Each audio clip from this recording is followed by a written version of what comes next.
As an overthinker, my natural reaction to any type of pain, whether physical, emotional, is to try to outthink it. I've convinced myself that I can think and solve any problem in my head. And I don't know if I'm wrong about that. But just in the past few weeks, I have realized how insufficient just thinking of a solution for anything emotional, especially, is.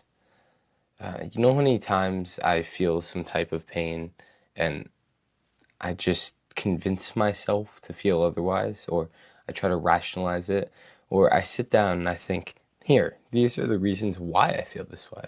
This is the way I can get out of it, and that'll make it all okay. Well, I don't think that any of that works. I may be successful in doing everything I tried to do with thinking myself out of pain, but no combination of thoughts can actually tangibly take away the pain.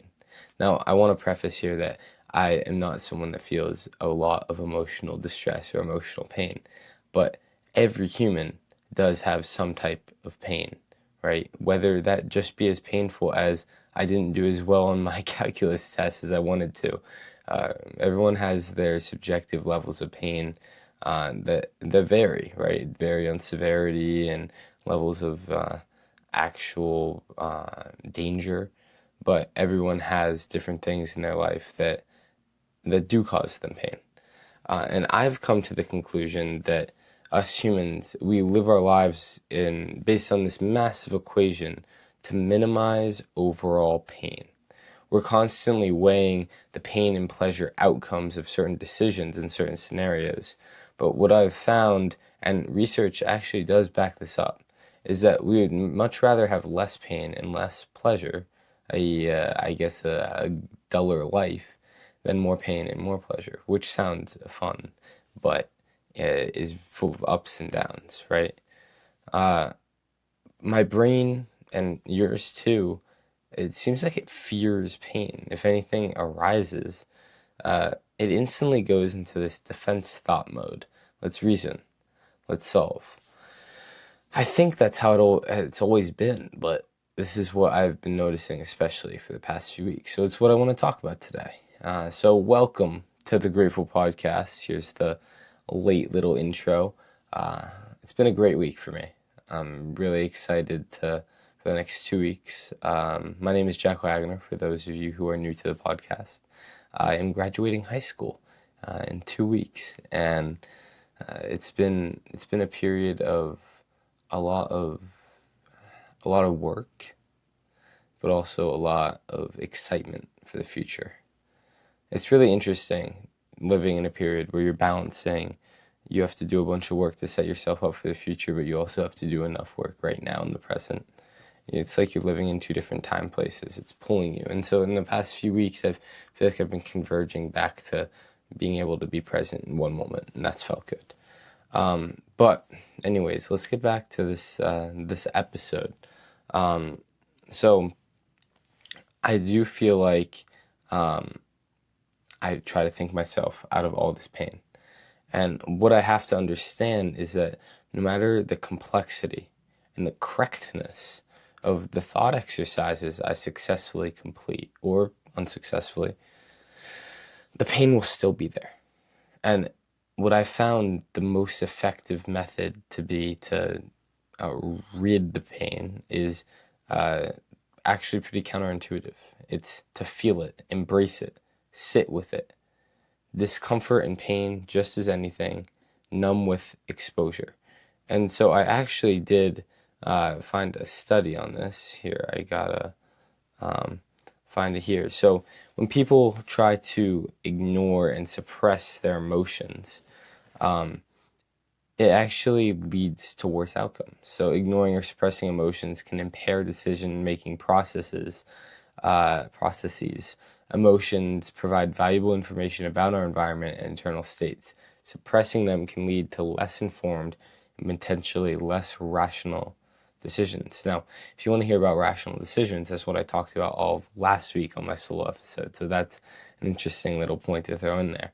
But when you what I've found just um, just personally is that suppressing emotions is extremely counterproductive. Uh, Instead of eliminating them, it leads to an increased like physiological like arousal and emotional intensity. You start to have them all the time. You become obsessed with these emotions that you try to suppress. It's like telling a kid no, and he's just going to become more obsessed with getting what he wants that he was told he couldn't have. Studies have shown that individuals who habitually suppress emotions may experience heightened stress responses and reduced well-being. And it's just so interesting that these people that are really, really scared of feeling these emotions are the ones that end up suffering the most at their hands. And it shows that we shouldn't be afraid of our emotions, or at least I know that's easier said than done, but we should try to sit with them. We should try to just let them be. Take a deep breath and feel them. Because what I always like to come back to is that when you're on your deathbed at the end of your life, you would do anything. You would do anything to feel any of the emotions because that's life. It's a part of life. It's a part of the beauty, the magic of life, of the human experience. Yes, they might not feel as good, but who's even the judge of that? How do we judge the good and the bad? It's an interesting question. And here's another thought experiment trying to get me out of the emotions itself. But what I need to continue to remind myself of is that my emotions and my thoughts are separate. So just because I found the reason behind a painful emotion and I thought about how to solve it, that does not mean that I will solve it or that the pain will go away. It's funny how much of life we, or at least I, spend in my head when most of what affects us happens in the outside.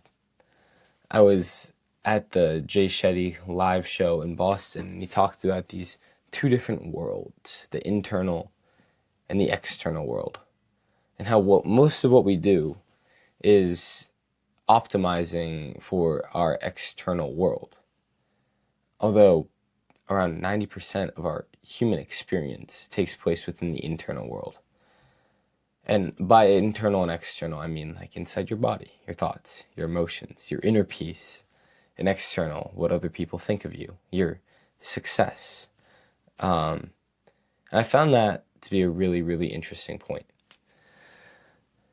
If you're going to choose between pleasing another person and pleasing yourself, and if pleasing that other person is going to make them like you more, but it's sacrificing something for you, and it's going to make you like you less, then it would make sense to choose what you want to do. But everyone listening to this knows that that's not normally what we do, unless you're a very self-respected person, in which case I really do respect that. But I think a lot of people struggle with this people-pleasing aspect where they will sacrifice something within themselves and some need or want that they have for the needs and wants of other people. Because what they want more is to be liked by someone else than to be liked by themselves. And that's really sad. We have to get to a point where we value our own self-worth, our own opinions of ourselves more than we value those of others. What I've found recently, reflecting on my life this past year, is I've spent more and more time just working, just alone, just with myself. And from an external perspective, if that's what you're optimizing for, maybe it looks not as, I don't know, just looks different. But from my perspective, I couldn't be happier with it. Because I've come to respect my own decisions and my own, just myself, more than I think anyone else. So of course I'm going to want to spend more time with myself. It's crazy to me that we spend more time, we're always with ourselves, right? We are always with ourselves. And yet, we neglect our relationship with ourselves over everything else. Everything else, our relationships with everybody else, and our work, and our school, and every priority we have in our life takes precedent over our relationship with ourself, with the person that you spend every single second of your life with. You neglect that person. You neglect your relationship with that person.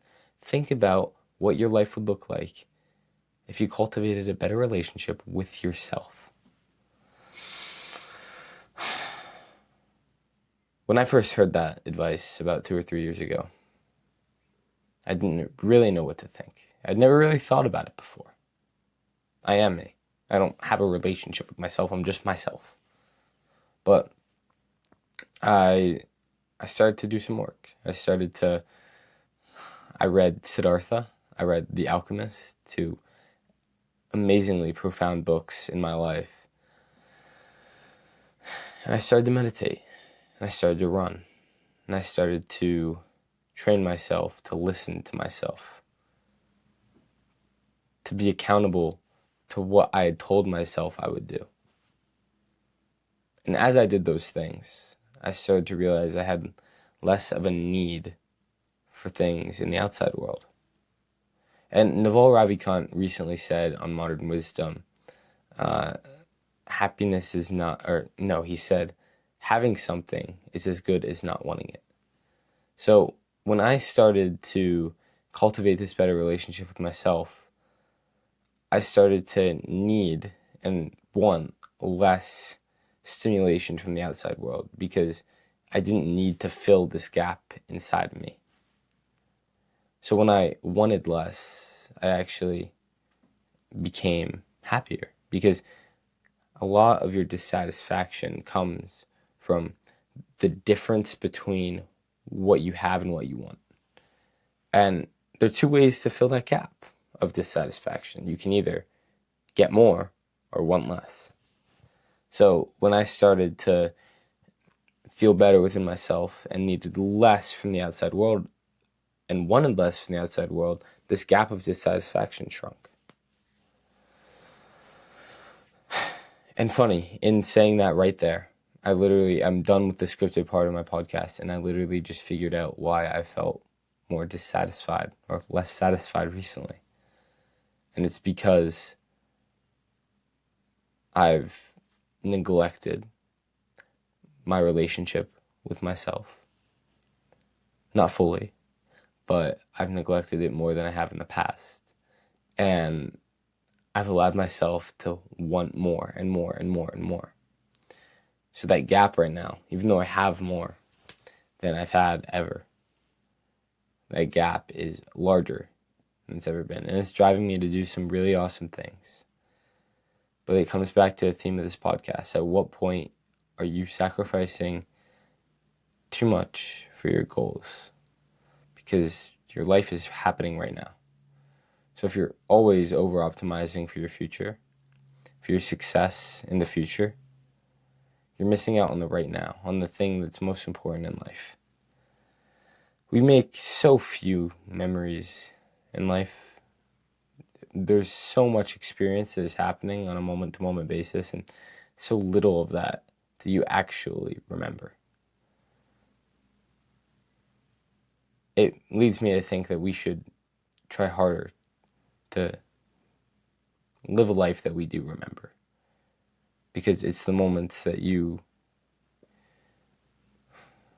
really do end up being very present that you do remember. I guess that's just a way of saying that I need to find that balance again. And that balance is not a static concept. It's something that's constantly being found and refound and rewritten.